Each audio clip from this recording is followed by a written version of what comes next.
கடந்த ஒரு 10 ஆண்டுகள்லேயே யாரை கேட்டாலும் சுகர், யாருக்குனாலும் கிட்னியில் பிரச்சனை.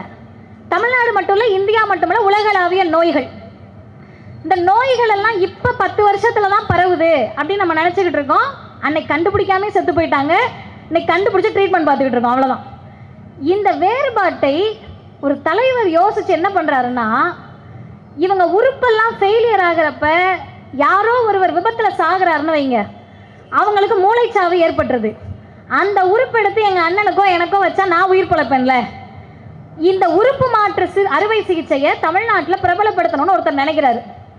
நினச்சி இந்தியாவிலேயே முதல் முறையாக டிரான்ஸ்டான் என்று சொல்லக்கூடிய டிரான்ஸ்பிளான்ட் அத்தாரிட்டி ஆஃப் தமிழ்நாடு கொண்டு வந்து சேர்த்து 2008 இங்க இருக்கக்கூடிய சாமானியர்களுக்கு உறுப்பு மாற்று அறுவை சிகிச்சையை சாதாரணமாக செய்த மாநிலம் தமிழ்நாடு. முத்தமிழறிஞர் டாக்டர் கலைஞர். சரியா? அடுத்து ஒன்று சொல்றேன், சேர்த்து நீங்க கைத்தட்டுங்க. முடிச்சாச்சு 2008.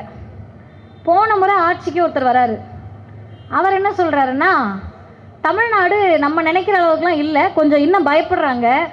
நான் செத்து போன பிறகு என் உறுப்பு அவர்கிட்ட கொடுத்துட்டா நான் மேலே போவேனா கீழே போவேனா சைடில் போவேனான்னு எனக்கு பயமாக இருக்குது அப்படின்னு பயப்படுறாங்க. இப்போ தந்தை பெரியார் எல்லாருக்கும் இவங்களுக்கு ரெஃபரன்ஸ். பெரியார் சொல்கிறாரு, மேலேயும் போக மாட்டேன் கீழேயும் போக மாட்டேன், மண்ணோடு மண்ணாக மக்கி தான் போக போகிறேன், அதுக்கு உன் உடுப்பை யார்ட்டையாவது கொடுத்துட்டு சாவுன்றார். கண்ணு புதஞ்சு போகிறதுக்கு யாரோ ஒருத்தர் மூலமாக உன் பார்வை அடுத்தவருக்கு கிடைக்கட்டும். இதை பிரச்சாரம் செய்து செய்து செய்து தமிழ்நாட்டில் உறுப்பு மாற்று அறுவை சிகிச்சை நிறைய ஆகுது, உடல் உறுப்பு தானம் நிறைய பண்ணுறாங்க.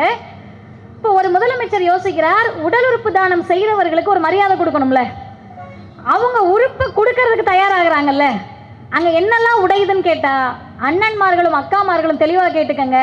முதலில் உடைவது மூட நம்பிக்கை, 2வது பரவுவது அறிவியல் உணர்ச்சி, 3வது முக்கியமானது மனிதநேயம். இது 3க்கும் அவங்களுக்கு அங்கீகாரம் கொடுக்கணும். உடல் உறுப்பு தானம் செய்பவர்களுக்கு அரசு மரியாதை கொடுக்கப்படும் என்று அறிவித்தவர் முத்தமிழறிஞர் டாக்டர் கலைஞருடைய மகன், தமிழ்நாட்டை ஆண்ட முத்துவேல் கருணாநிதி ஸ்டாலின் என்ற முதலமைச்சர். இதெல்லாம் செஞ்ச உடனே உறுப்பு தானம் அதிகமாக நடக்குது, எல்லாம் செய்கிறாங்கங்க. போன வாரம் ஒன்றிய அரசின் சார்பில் உடல் உறுப்பு தானம் அதிகம் செய்யக்கூடிய மாநிலங்களுக்கு விருது வழங்கப்படுகிறது. அதில் முதல் மாநிலம் திராவிட ஆண்ட தமிழ்நாடு, முத்துவேல் கருணாநிதி ஸ்டாலின் ஆண்ட திராவிட மாடல் ஆட்சி. விருதை பெற்றுக்கொண்டவர் மரியாதைக்குரிய தாவேகாவினுடைய சுகாதாரத்துறை அமைச்சர் போய் வாங்கிக்கிட்டார். வரலாறு சொல்கிறேன், யாரையும் நான் விமர்சனம் பண்ணலை, யாரையும் நான் தரக்குறைவாக பேசலை, நடந்ததை சொல்லுகிறேன். இன்னொன்று சேர்த்து சொல்கிறேன், அடுத்த 5 ஆண்டுகளில் நீங்கள் நிறைய விருது வாங்குவீர்கள். என்ன காரணம்னா, அடுத்த 20 ஆண்டுகளுக்கானதை செய்துவிட்டு தான் திராவிட மாடல் ஆட்சி கட்டிலிருந்து இறங்கி இருக்கிறது. கல்விக்காக நீங்கள் விருது வாங்கலாம், சுகாதாரத்திற்காக வாங்கலாம். வாங்குகின்ற போது நீங்களே மறக்க நினைத்தாலும் உங்கள் நினைவுக்கு வரக்கூடிய பெயராக திராவிட மாடல் இருக்கும், முத்துவேல் கருணாநிதி ஸ்டாலின் இருப்பார். அந்த அச்சத்தில் எனக்கு திட்டங்களுக்கு பெயர் மாற்றுவதெல்லாம் சரி, வேறு வேறு அவங்கவுங்க ஆட்சிக்கு வராங்க, அவங்களுக்கு ஒரு விருப்பம் இருக்கலாம், மாற்றலாம். நீங்கள் கலைஞர்னு பேர் இருக்கிறத மாற்றினா கூட சரி, கலைஞர் இருக்குது எங்களுக்கு கோவம் வருது. ஸ்டாலின் இருந்து மாற்றினீங்கன்னா கூட சரி, ஸ்டாலின் இருக்கு எனக்கு கோவம் வருதுன்னு கூட நாங்கள் எடுத்துக்கிறோம். முதலமைச்சர்னு இருந்தால் நீங்களும் முதலமைச்சர் தானே. முதலமைச்சர்னு இருந்தால் அது உங்களையும் தானே குறிக்கும். ஏன் முதலமைச்சர்னாலே இவர் முகம்தான் உங்களுக்கு ஞாபகம் வரக்கூடிய அளவிற்கு திட்டங்கள் தமிழ்நாட்டில் நடந்திருக்கிறது. கலைஞர் மறைந்து விட்டார். மறைந்து விட்டார்னு நம்ம சொன்னாலும் நம்ப மாட்டாங்க. அவர் உயிரோடு இருக்கின்ற போது எத்தனை எதிர்ப்புகளை சந்தித்தாரோ அதே எதிர்ப்புகளை இன்று வரையும் சந்தித்து கொண்டிருக்கிறார். அது சொல்லக்கூடிய செய்தி என்னன்னா, திடீர்னு ஒரு நாள் காரைக்குடியில் இருக்கக்கூடிய ஒருவர் சொன்னார், பெரியார் சிலைகளை அப்புறப்படுத்துவோம் அப்படின்னாரு. இப்போ நாங்கள் சொன்னோம், பெரியார் செத்துட்டாரு, பயப்படாதீங்க, திடுதுப்புன்னு வந்துட மாட்டார், நீங்கள் பயப்பட வேண்டாம், இருக்கிறது சிலையை பார்த்து பயப்படாதீங்க. அதே போல பெரியாரின் மாணவராக கலைஞருடைய பெயரே பயமாக இருப்பதால் திட்டங்களிலிருந்து பெயரை நீக்கக்கூடிய அளவிற்கு அச்சப்படுத்தி கொண்டிருக்கிறார். இன்னொன்று என்னன்னு கேட்டிங்கன்னா, மறைந்த ஒருவர் மீது ஏன் இவ்வளவு காழ்ப்புணர்ச்சி?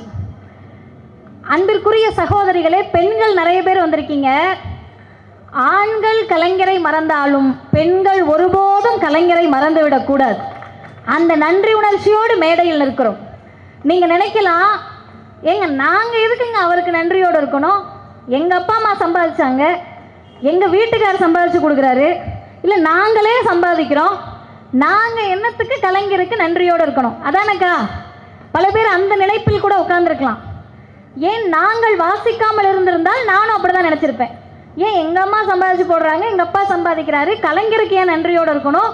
சும்மா ஆனா ஊனா இந்த திகாக்காரவங்க திமுககாரவங்கெல்லாம் நன்றி நன்றின்றீங்களே அப்படின்னு. ஒன்றை மறந்து விடக்கூடாது. தந்தை பெரியாராக இருக்கட்டும், பேரறிஞர் அண்ணாவாக இருக்கட்டும், தலைவர் கலைஞராக இருக்கட்டும், ஒருபோதும் நன்றியை இந்த மக்களிடம் எதிர்பார்த்தது கிடையாது. அவங்க எதிர்பார்க்கல.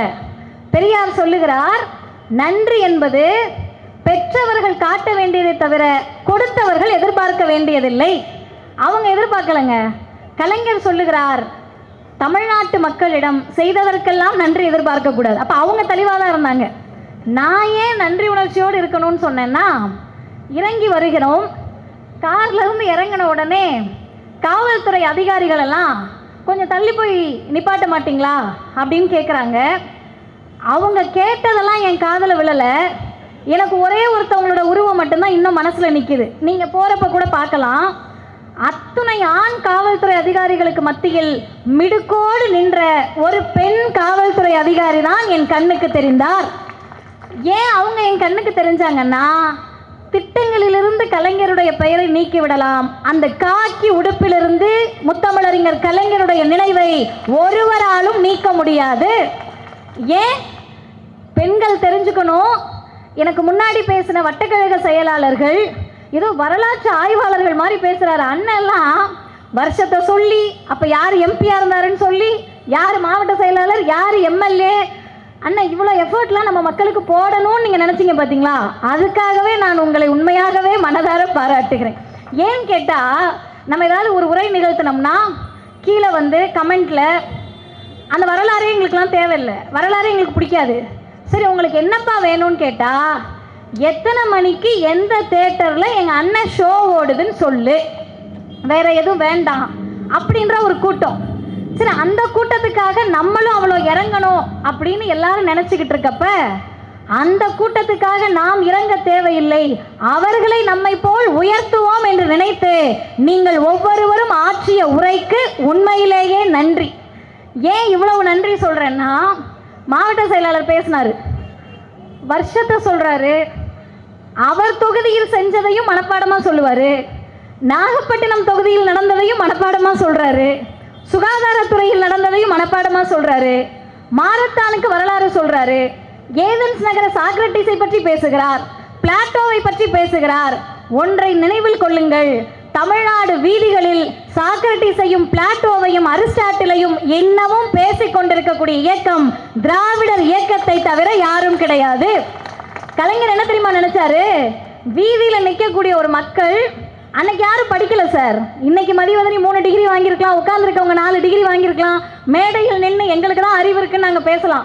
ஆனால் அன்னைக்கு எங்கள் பாட்டன் பாட்டி தலைமுறையில் எதிரில் இருந்த யாருக்கும் படிப்பறிவு இல்லாத மக்கள், படிக்க விடாத சமூகம், படிக்க வந்தேன்னா பாவம்னு சொன்ன ஆரியம், அந்த மக்கள் கிட்ட கலைஞர் என்ன தெரியுமா நினைச்சாரு? நம்ம போய் உங்களுக்கு சொல்லி என்னத்தை புரிய போகுது, நம்ம பாட்டு எதையாவது வசனம் பேசுவோம்னு நினைக்கல, நம்ம ஏதாவது பஞ்ச் டைலாக் பேசுவோம்னு நினைக்கல. கலைஞர் என்ன நினைச்சாருன்னா, பள்ளிக்கூடத்துக்கு போய் நீங்கள் தெரிந்து கொள்ள வேண்டியதை நானே வீதிக்கு கொண்டு வந்து சேர்க்கிறேன்னு அறிவு சமூகமாக தமிழ் சமூகத்தை மாற்றி இயக்கத்திற்கு பெயர் திராவிடர் இயக்கம். இல்லைன்னா நம்ம பாட்டி தாத்தாவுக்கு எங்கெங்க அன்னைக்கு ஃபோன் இருந்துச்சா சாக்ரட்டிஸை தெரிந்து கொள்ள? தந்தை பெரியார் என்ன பண்ணாருன்னா, உலகத்தில் நடந்த அதிசயங்கள் எல்லாம் உள்ளூர் வீதிகளில் பேசிக்கிட்டு இருந்தார். இப்போ இவங்க எல்லாரும் பேசுகிறப்ப நான் அதை தான் நினச்சேன், இவ்வளவு பெரிய ஒரு தோல்வின்னு எல்லாரும் ஒரு மாயையை ஏற்படுத்துகிறாங்க, இனிமேல் திமுக எழுந்திருக்க முடியாதுன்னு ஒரு பக்கம் கட்டம் கட்டுறாங்க. எல்லாவற்றிற்கு பிறகும் வெற்றி பெற்றவர்கள் ஒரு இடத்துல கூட கூட்டம் நடத்த முடியல, தோல்வி அடைந்து விட்டதாக சொல்லக்கூடியவர்கள் வீதி முழுக்க கூட்டம் நடத்துறாங்கன்னா, கலைஞரிடம் அவர்கள் பயின்ற அந்த பயிற்சி, அந்த பயிற்சியின் விளைவாக நான் சொல்ல வந்த செய்திக்கு போகிறேன். ஏன் பெண்கள் நன்றியோடு இருக்கணும், ஏன் காவல்துறை அதிகாரியுடைய உடையில் நான் கலைஞரை பார்த்தேன்னு சொன்னால், இங்கே வந்த உடனே எனக்கு 2 பேரோட முகம் அப்படியே நிற்கிது. பொதுவாக பேச்சாளர்கள் ஒரு கூட்டத்துக்கு போகிறாங்கன்னா சுற்றி முற்றி பார்க்குறப்ப யாராவது 2 பேர் அவங்கள எப்படியாவது கவர்ந்துருவாங்க. ஒன்று பச்சை கலரில் சேலை கட்டிட்டு பார்டரில் வெள்ளை கலரில் வச்சு ஜிகினாலாம் போட்டு நெத்தியில் பெரிய பொட்டு தலையில் இப்போ கையை வச்சுக்கிட்டு சகலமும் இருக்கக்கூடிய ஒரு அக்கா. சரியாக சொல்கிறேனாக்கா? அந்த அக்கா பேசக்கூடிய அனைத்துக்கும் கைத்தட்டலை. எந்த இடத்துலெல்லாம் கலைஞரை பற்றி பேசினார்களோ அந்த இடத்துலலாம் கைத்தட்டினாங்க. ஏன்னா அது உணர்வு, நன்றி உணர்வு. இன்னொருத்தவங்க இந்த பக்கம், எனக்கு வலது பக்கம், அந்த குழந்தை அந்த அக்காவை படுத்தாத இம்சம் இல்லை, பக்கத்தில் சேர் போட்டு உட்கார வச்சு பார்த்தாங்க. அடிக்குது, பாடுபடுத்துது, எல்லா தொந்தரவும் பண்ணுது. ஆனாலும் அந்த அக்கா என்ன பண்ணி தொலை, இதை பெற்றுட்டோமே அப்படின்னு நிறைய பேர் நினைப்பாங்க. அப்படி தானேம்மா, எங்கள் அம்மாவே என்ன அப்படி தான் நினச்சிருப்பாங்க. ஆனால் ஒன்று மட்டும் ஞாபகம் வச்சுக்கோங்க, கைத்தட்டி அந்த அம்மாவாக இருக்கட்டும், கைத்தட்ட கூட முடியாமல் இம்சை பண்ணுற பிள்ளைய வச்சுருக்க அம்மாவாக இருக்கட்டும், நம்ம எல்லாருக்கும் ஒரே ஒரு பெருங்கனவு இருக்கும். திமுக ஜெயிக்குதா தோக்குதா அதெல்லாம் நமக்கு தேவையில்லை. யார் முதலமைச்சரானா நமக்கு என்ன? எங்கள் தமிழ்நாட்டை ஆண்டா எனக்கு என்னங்க, யார் ஆண்டா எனக்கு என்ன? எனக்கு பிரச்சனை எல்லாம் இந்த கையில் வச்சுருக்கேன்ல புள்ள, இது படித்து பெரிய ஆளாக வந்துடணும். அது என்ன ஆசைப்படுதோ அதை படிச்சிடணும். அப்படி தானேக்கா? நமக்கு அதானக்கா கவலை இல்லையா? தலை இப்படி ஆட்டுங்க இல்லை இப்படி ஆட்டுங்க, 2 பக்கமாக ஆட்டினீங்கன்னா ஒரே பக்கம் தான். ஆமாம், எல்லா பெண்களுக்கும் அதுதான் கவலை. இப்போ எல்லாரும் நம்ம கவலைப்படுறோம்னா கொஞ்சமாவது நமக்கு சுயநலம் இருக்கும். இந்த பிள்ளை படித்து வளர்ந்து வேலைக்கு போய் நம்மளை பார்க்கணும். நமக்கு சுயநலம் இருக்குன்னா ஒரு அர்த்தம் இருக்குக்கா. கஞ்சியாவது ஊற்றும். இன்னும் நம்ம ஆளுங்க பிரியாணிக்கு கூட அப்டேட் ஆகலை, கஞ்சியாவது ஊற்றும்னு நினச்சிக்கிறோம். ஆனால் நான் நினைத்து பார்க்கிறேன், ஒரு தலைவர், ஒரு இயக்கம், ஒரு கட்சி, ஒரு ஆட்சி இப்போ செய்கிறதுக்கே அடுத்த நாள் மறந்து போகிற ஒரு சமூகத்தில் கடந்த 5 வருடம் செய்ததையே வாக்களிக்க போகின்ற போது மறக்கக்கூடிய மக்களிடத்தில் வானுயர்ந்த கட்டடங்களை பார்த்துக்கிட்டே போய் மாற்றி வாக்களிக்கக்கூடிய சமூகத்தில் கண்ணொளி திட்டம் கொண்டு வந்து கண்ணாடி போட்டு விட்ட கலைஞரை போய் மாற்றி கண்ணால் பார்த்து வாக்களிக்கக்கூடிய ஒரு சமூகத்தில் ஒரு தலைவர் என்ன நினைக்கிறாருன்னா, நீ ஓட்டு போடு போடாமல் போ, உன் பிள்ளையெல்லாம் பெருசாகி வளர்றப்ப நான் இருப்பனோ இருக்க மாட்டேனோ. ஆனால் இந்த பிள்ளைங்க வளர்ந்து வரப்ப ஐடி துறை வளர்ந்துருக்கும், தகவல் தொழில்நுட்பத்துறை வளர்ந்துருக்கும். இப்போ பிறந்த பிள்ளை 20 வருஷம் கழிச்சு தமிழ்நாட்டில் வேலைக்கு போகிறப்ப இந்தியாவிலேயே முதன்மை மாநிலமாக, தகவல் தொழில்நுட்ப கொள்கையை கொண்ட மாநிலமாக தமிழ்நாடு இருக்க வேண்டும் என்ற பெருங்கனவை கண்ட ஒரே தலைவர் முத்தமிழறிஞர் டாக்டர் கலைஞர். ID policy. ஆனால் நம்ம பிள்ளைங்க, என் அன்பிற்குரிய சகோதர சகோதரிகள், அழகாக போய் ஐடியில் உட்காந்துக்கிட்டு, இப்போ கூட கொஞ்ச நேரத்துக்கு முன்னாடி சத்தம் கேட்டிருக்கோம், ஐடி துறையில் வேலை பார்த்து கொண்டு கலைஞர் என்ன செய்தார். சூப்பராக இருக்கும்ல கேள்வி. கேள்வி கேட்க நல்லா இருக்கும், பதிலை தேடுறது தான் கஷ்டம். தயவு செஞ்சு பதிலை தேடுங்க. ஏன்னா இத்தனை பேர் நிற்கிறாங்கல்ல, இவங்களில் யாரோ ஒருத்தர் தெரியாமல் ஓட்டு போட்டுட்டோன்னு இருக்கலாம்ல. ஏங்க என்னங்க ஓட்டு தானேங்க, 5 வருஷம் சும்மா இருக்க மாட்டீங்களா? எங்களை பார்த்து கேட்பாங்க. என்னெல்லாம் நேராகவே என்னுடைய நண்பர்கள் கேட்டிருக்காங்க, ஏன் 5 வருடம் வேறு ஒருவர் தமிழ்நாட்டை ஆண்டால் என்ன பிரச்சனை? நாங்கள் தெளிவாக சொல்லுகிறோம், 5 வருடம் என்பது வரலாறை அறியாதவர்களுக்கு மிக சொற்பமான காலம். எங்களுக்கு என்ன தெரியுமா, 8வது படிக்கிற புள்ள 12வது முடிச்சு காலேஜ் போகிற காலம். அதுக்குள்ள அந்த குழந்தைக்கான கல்வி வளர்ச்சி வேணும், வேலைவாய்ப்பு வளர்ச்சி வேணும், தமிழ்நாடு தமிழ்நாடாகவே இருக்க வேண்டும், அதனால் திராவிட மாடல் வேண்டும் என்று வீதி வீதியாக பேசுகிறோம். அடுத்தது, இப்படிலாம் உட்கார்ந்துருக்கக்கூடிய பெண்களுக்கு நீங்கள் என்ன வேணால் சம்பாதிங்கக்கா. வேலைக்கு போகிற பெண்கள் இருப்பீங்க, நீங்கள் என்ன சம்பாதிச்சு வந்தீங்கனாலும் சம்பளத்தை வீட்டுக்கார் கையில் கொடுக்குறப்ப உங்களுக்கு கவலை வராது. ஐயோ நம்ம சம்பாதிச்ச காலத்தை வேற ஒருத்தட்ட கொடுக்குறமேன்னு நமக்கு கவலை இருக்காது. அவங்க உழைப்பை நம்ம வாங்குறமே அவருக்கும் கவலை இருக்காது. ஏன்னு கேட்டால் நீ உழைக்கிறதே வீட்டுக்காக தானே அப்படின்ற எண்ணத்தில் அவங்க வாங்கி வச்சுப்பாங்க. என்ன சம்பாதிச்சாலும் குனிஞ்சே இருந்த பெண்களை காக்கி உடுப்போடு நிமிர்ந்து நிற்க வைத்ததால் தான் காக்கி உடுப்பில் கலைஞரை பார்த்தேன். இதே மாதிரி எனக்கு பட்டியல் நிறைய போட முடியும். நேரத்தின் அருமை கருதி 3 செய்தியை சொல்லி முடிக்கிறேன். கலைஞரை போல வன்மங்களையும் அவதூறுகளையும் வாழ்ந்த காலகட்டத்தில் சம்பாதித்த தலைவர்கள் கிடையாது. உங்கள் எல்லாருக்கும் வாட்ஸ்அப் ஃபார்வர்ட் நிறைய முறை வந்திருக்கும். ஊழல், திமுக செய்த ஊழல், கலைஞர் செய்த ஊழல், திமுக கட்சி செய்த ஊழல். அந்த மெசேஜை பார்த்துட்டு என்ன ஊழல் அப்படின்னு கேட்டிங்கன்னா ஒரு 2-3 சொல்லுவாங்க. சரி, இதெல்லாம் நிரூபிக்கப்பட்டதான்னு கேட்டிங்கன்னா ரிப்ளை வராது. ஆன்லைனில் தான் இருப்பாங்க, ரிப்ளை வராது. சரி, இதுக்கெல்லாம் திமுகவில் இருக்க யாராவது தண்டிக்கப்பட்டிருக்காங்களான்னு கேட்டிங்கன்னா ஆஃப்லைன் போயிடுவாங்க. அவ்வளோதான், செய்தியாக அனுப்பியாச்சு. நீங்கள் நம்புறீங்களா நம்மளே ஆஃப்லைன் போயிடுவாங்க. வரலாற்றில் குற்றங்கள் ஏதும் நிரூபிக்கப்படாத கட்சிக்கு பெயர் ஊழல் கட்சி. குற்றம் நிரூபிக்கப்பட்டு ஏ1 சொன்னாலும் சுத்தமான கட்சி. குற்றம் சாட்டப்பட்டு வழக்கு நடந்து கொண்டிருக்கிறது, வழக்கில் அவரும் ஒரு உறுப்பினராக இருக்கிறார், அவரும் ஒரு நபராக இருக்கிறார், ஆனால் அது தூய ஆட்சி என்று சொல்லுவதை நம்புவதற்கு இளைஞர் கூட்டம் தயாராக இருக்குன்னா அதை பார்த்துட்டு அப்படியே நம்ம கடந்து போக முடியாது. இறுதியாக ஒன்றை சொல்லி முடிக்கிறேன். கலைஞருக்கு நினைவு நாள் என்றால் அவருடைய போர் குணத்தை நினைவு கூறுவதற்கான நாள். எவ்வளவு பெரிய போர் குணம்னு சொன்னால், எதுவுமே செய்யாமல் திட்டு வாங்கினா கூட நமக்கு பொறுத்துக்கோங்க. வீட்டில் அம்மாவும் அப்பாவும் நம்மளை மாற்றுக்கட்டில் திட்டிக்கிட்டே இருப்பாங்க, நம்ம சும்மாவே இருப்போம். சும்மா இருக்கும், திட்டு வாங்குறோன்னு போயிடலாம். எல்லாத்தையும் செய்கிற பையனையும் திட்டுவாங்க. ஸ்கூலில் 100க்கு 98 ஒரு பையன் வாங்கிட்டான்னா, என்ன போன முறை 100க்கு 100 வாங்கினா 98 வாங்கியிருக்கேன்னு திட்டு வாங்கிட்டு இருப்பாங்க. 35 வாங்கின பையன் 33 வாங்கிட்டு திட்டு வாங்காமல் இருப்பார். கேட்டால் அவனுக்கு அவ்வளோதான் வரும். உனக்கு ஏன் 2 மார்க் குறைஞ்சிச்சு? அது மாதிரி கலைஞர் என்ன செய்தாலும் தமிழ் சமூகத்தில் ஒரு குரூப் அவரை திட்டுச்சு. ஏன் கலைஞரை திட்டுறாங்க நீங்கள் ரொம்பலாம் யோசிக்க வேண்டாம். ஏன் திமுக மேலே வெறுப்புன்னு நீங்கள் ரொம்பலாம் யோசிக்க வேண்டாம். ஒரே ஒரு காரணம்தான், தந்தை பெரியார் மீது இருந்த வெறுப்புக்கும் கலைஞர் மீது இருக்கக்கூடிய வெறுப்புக்கும் பேசக்கூடிய எங்கள் மீது இருக்கக்கூடிய வெறுப்புக்கும் ஒரே ஒரு காரணம், ஆரியத்தினுடைய கண்ணில் முள்ளாக இருந்த தலைவர்களும் இயக்கமும் இந்த இயக்கத்தை விட்டால் வேறு யாரும் கிடையாது. நீங்கள் ரொம்பலாம் யோசிக்க வேணாங்க. கலைஞரை யாராவது திட்டினாங்கன்னா ஒரு 4-5 கேள்வி கேட்டுட்டே வாங்களேன். கடைசியாக மண்டையில் இருக்க கொண்டைய மறந்த மாதிரி அவங்க ஜாதி வெறி அப்பட்டமாக வெளியே வரும்.